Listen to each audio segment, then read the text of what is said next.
There is a line between life and death. Usually it is a thick, solid line. You are either on one side, breathing, walking, hopping, or you are on the other side, silent, cold, and gone. But every once in a generation, there is a human being who erases that line. There is a human being who is pushed so far past the point of death that medical science cannot explain why they are still here. A person who suffers injuries so catastrophic, so brutal and so final, that if you saw it in a horror movie, you would say it was unrealistic. You would say, nobody could survive that. Imagine waking up in the dirt. It is pitch black. You are alone. You are cold. You try to take a breath, but the air doesn't go through your nose or your mouth. It bubbles out of a gaping hole in your neck. You try to sit up, but you feel a terrible weight in your lap. You look down, and you realize that your own body has been torn open, and you are literally holding your own life in your hands. Most people in that moment would close their eyes. They would accept the darkness. They would let go. It would be the easiest thing to do. It would be the logical thing to do. But Alison Botha didn't do the logical thing. In the silence of that dark night in South Africa, surrounded by her own blood, she had a conversation with herself. She looked at the moon, and she made a decision that defies every law of biology. She decided that she wasn't done yet. This is the story of the most impossible survival in true crime history. It is the story of a woman who was disemboweled, strangled, and had her throat slit 16 times, and then, instead of dying, crawled to the road to save herself. If you ever doubt the strength of the human spirit, if you ever feel like your problems are too big to handle, you need to listen to this story. You need to understand what Alison Botha did on that night.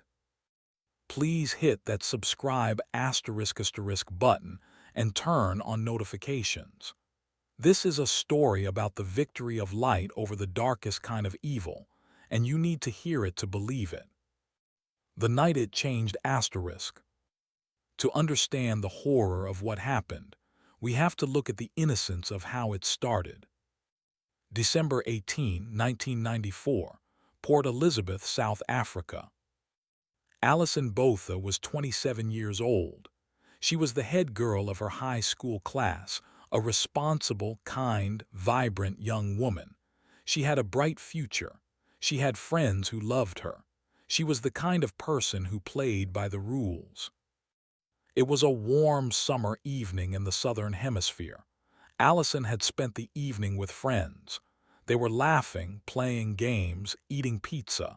It was the kind of night where you feel safe. You feel infinite. Around midnight, she drove her friend Kim home.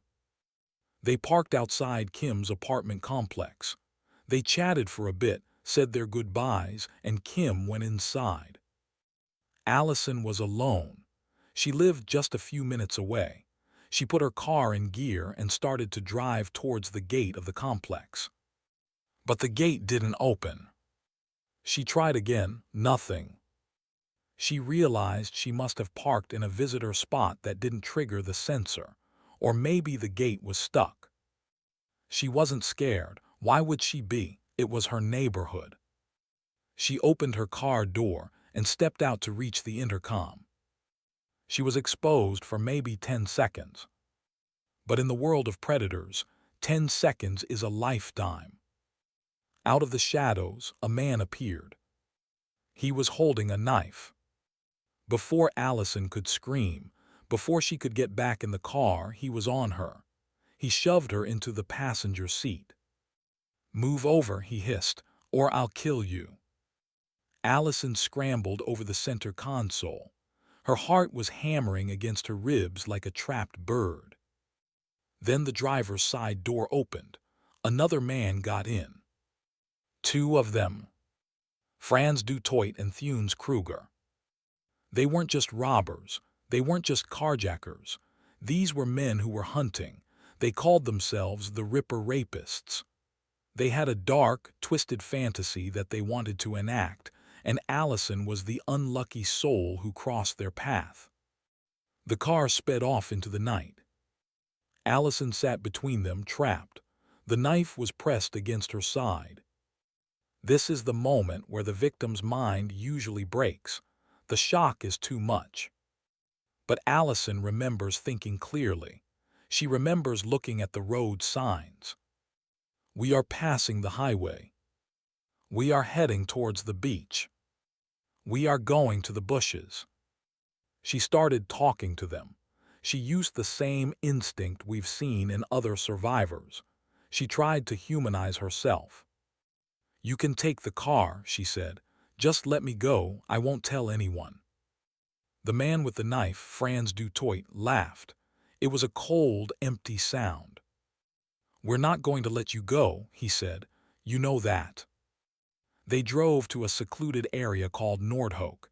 It was a dark, desolate stretch of bushland near the coast. No streetlights, no houses, no witnesses. They stopped the car. They dragged her out. The horror in the dunes. What happened next is difficult to describe. It is the kind of violence that makes you question humanity. They took her into the dunes. They assaulted her for hours.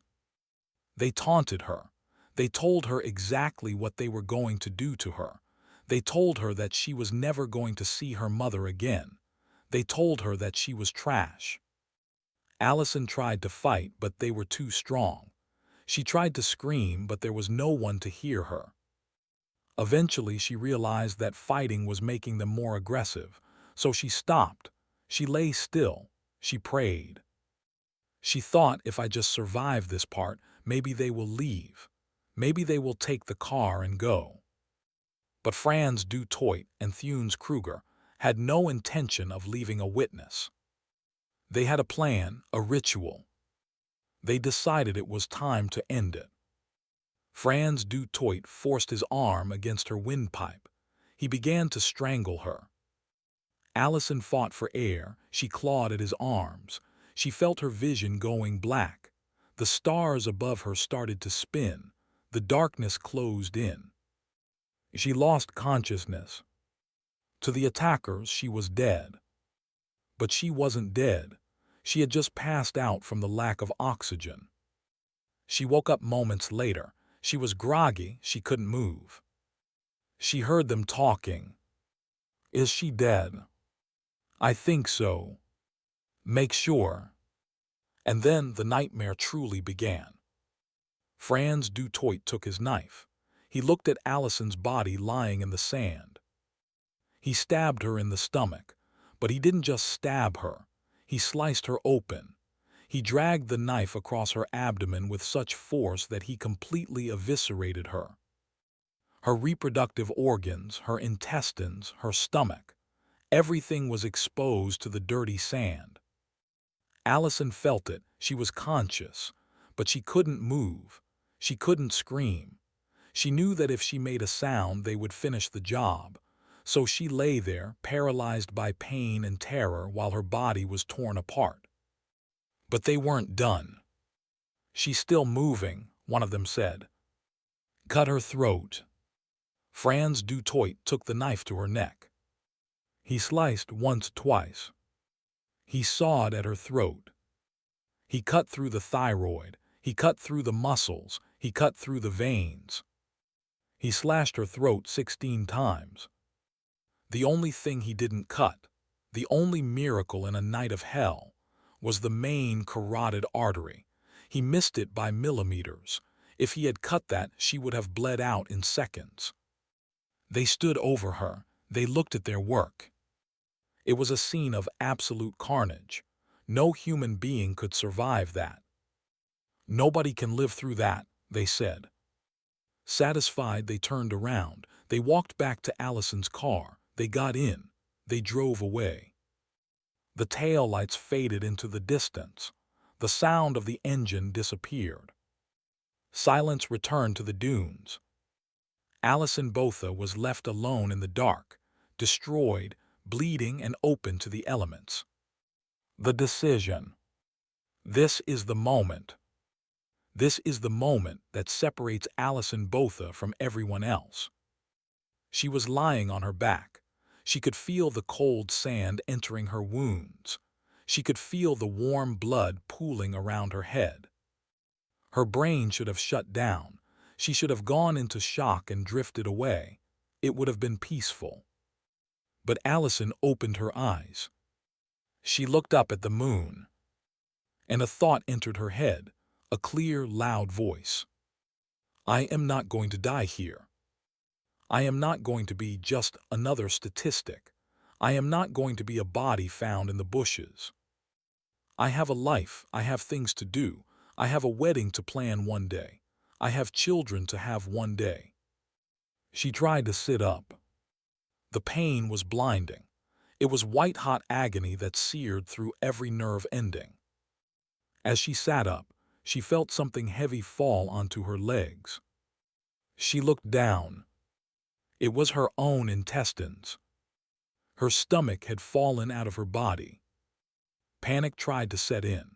The horror of seeing your own insides is enough to kill you from fright alone. But Alison pushed the panic down. She went into survival mode. She realized she needed to be her own doctor. She took her shirt, the denim shirt she had been wearing, and she used it as a bandage. She grabbed her insides with her own hands. She pushed them back into her body. She wrapped the shirt around her waist and tied it as tight as she could to hold everything in. Then she tried to stand. But her head fell backward. Her neck muscles were severed. Her head was literally hanging loose on her shoulders. She realized she couldn't walk like that. She couldn't breathe like that. So she used her other hand. She reached up. She grabbed her own hair. She pulled her head forward and held it in place. So there she was. One hand holding her stomach together. One hand holding her head onto her neck. Alone in the middle of nowhere. She looked around. She saw a light in the distance, a white light. Maybe it was a house. Maybe it was a street light. I have to get to that light. The crawl asterisk. Alison began to move. She couldn't walk, she stumbled, she fell, she crawled. Every movement was torture. Every time she moved her leg, she felt her injuries tearing. She fell into the sand again and again. She remembers thinking, I can't do this, it's too far. But then she played a mind game with herself. She calls it the ABCs. Attitude, belief, choice. She broke the journey down. Just get to that bush. She crawled to the bush. Okay, good. Now just get to that rock. She crawled to the rock. Now just get to the patch of grass. She crawled for what felt like miles. It was actually about 80 meters to the road, but in her condition, it was a marathon. She reached the asphalt. The road was rough. It scraped her knees. But it was civilization. She lay on the white line on the side of the road. She waited. She knew that if she fell asleep, she would die. The blood loss was massive. She was getting colder and colder. She needed a car. She saw headlights coming. She raised her hand. It was weak, covered in blood. The car slowed down and then sped up. They didn't stop. They probably saw a bloody figure and got scared. Or maybe they just didn't care. Alison didn't give up. The next one, she told herself, the next one will stop. Another car came. It slowed down, it stopped. A young man, a veterinary student named Tynke Van Wyck, stepped out. He looked at the woman on the road. He saw the blood. He saw the slash across her neck. He didn't run away. He ran to her. Help me, Alison whispered. Her voice was bubbly, gurgling through the slit in her throat. Tynke was horrified, but he was brave. He didn't have a cell phone. It was 1994. He used his car radio to call for help. "I have a woman here. Her throat is cut. It's bad, send everyone." While they waited for the ambulance, Alison stayed awake.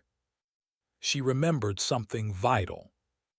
She remembered the names. The attackers had used each other's names during the assault. Frans, Theuns. She repeated them in her head. Frans, Theuns, Frans, Theuns. She knew that if she died in the ambulance, she had to give those names to the police first. When the police arrived, an officer leaned down. "Who did this to you?" Alison grabbed his collar. She whispered, "Frans and Theuns. They took my car, a white Toyota." Then and only then did she allow herself to close her eyes. The miracle in the operating room. Alison was rushed to the hospital. When the doctors saw her, they froze. They had seen car accidents. They had seen shootings. But they had never seen a human body so systematically destroyed that was still breathing. She had no blood pressure. She had almost no pulse. Her trachea was severed. Her thyroid was gone. Her abdomen was open. They wheeled her into surgery. The lead surgeon later said, "We didn't operate to save her life. We operated to make her comfortable while she died. There was no way she could survive this." They worked for hours. They stitched the bowel. They stitched the stomach. They reconnected the veins in her neck. They stitched the skin. And Alison, she just kept living. Her heart kept beating. Her lungs kept inflating. She woke up in the ICU the next day. She couldn't speak. She was hooked up to machines. But she was alive. The doctors called her the miracle. They said that the sand, the dirty sand from the dunes, somehow helped the blood to clot. If it hadn't been for the sand packing the wounds, she might have bled out faster. Even the earth itself tried to save her. The confrontation. But survival was only the first part of the victory. Alison wanted justice. Because she gave the names, Frans and Theuns, the police caught them quickly. They were found driving her car. They were still wearing clothes with her blood on them. They were arrogant. They thought she was dead. When the police told them, "Alison is alive," the blood drained from their faces. They knew it was over. The trial was a spectacle. Alison healed. She healed faster than anyone expected. She walked into that courtroom. She stood in the witness box. She looked Frans du Toit and Theuns Kruger in the eye. They looked at her like they were seeing a ghost. They couldn't believe it. They had gutted her. They had slaughtered her. And here she was, beautiful, strong, and pointing a finger at them. She testified to every detail. She told the court about the ride, the dunes, the knife. She told the court what they said to her. Her testimony was perfect. It was irrefutable. The judge sentenced them to life in prison, without the possibility of parole. The judge called them animals and said they should never breathe free air again. The aftermath and the choice asterisk. Alison Botha didn't just go back to her normal life. How could she? She had seen the darkest side of humanity. But she made another choice. She decided not to be bitter. She realized that if she spent her life hating them, they would still have power over her. They would still be controlling her emotions. So she chose to let it go. She wrote a book called I Have Life *. She became a motivational speaker. She traveled the world telling her story. She got married. And the doctors told her she could never have children because of the damage to her reproductive organs. But Alison defied the odds again. She got pregnant. She had 2 beautiful sons. Every time she looks at her children, She knows they are a double miracle. They exist because she crawled. The twist, the system fails. This story should end there. It should end with the bad guys in prison forever and the hero living happily. But the real world is messy. In South Africa, the laws changed. In July 2023, the news broke. Frans Toit and Theuns Kruger were granted parole. After serving 28 years, the system decided they had served enough time. Alison was devastated. The world was devastated. How can you release men who did that? The controversy is still ongoing. It sparked protests. It sparked outrage. But even in the face of this fear, knowing that the monsters are out there again, Alison remained strong. She said in an interview, "They can take my sense of safety, but they cannot take my life. I own my life." Why this perspective matters. We often focus on the killer in true crime stories. We obsess over their childhoods, their motives, their psychology. But the Alison Botha story forces us to look at the victim. It forces us to ask, what is the human mind capable of when it refuses to quit? Alison proved that the human will is stronger than steel, stronger than a knife, stronger than terror. She proved that we are the authors of our own stories, even when someone else tries to write the end. She didn't just hold her head on that night. She held her dignity on. She held her future on. When she was lying in the dirt, she visualized a light switch. She saw a red light and a green light. The red light was death. It was easy. It was sleep. The green light was life. It was pain. It was crawling. It was suffering. She chose the green light. Every day you wake up, you have that same choice. Maybe you aren't bleeding in the sand, but maybe you are depressed. Maybe you are anxious. Maybe you feel broken. Remember Alison. Remember the green light. And keep crawling until you reach the road. This story is one of the most powerful examples of survival I have ever encountered. It changes the way you look at your own problems. Do you think the justice system failed Alison by releasing these men? And do you think you would have had the mental strength to do what she did? Let me know your thoughts in the comments below. If this story inspired you, please hit that asterisk button. It helps get Alison's message of resilience out to the world. And subscribe so you don't miss the next deep dive into the most incredible true stories of survival. Stay safe, stay strong, and never ever give up.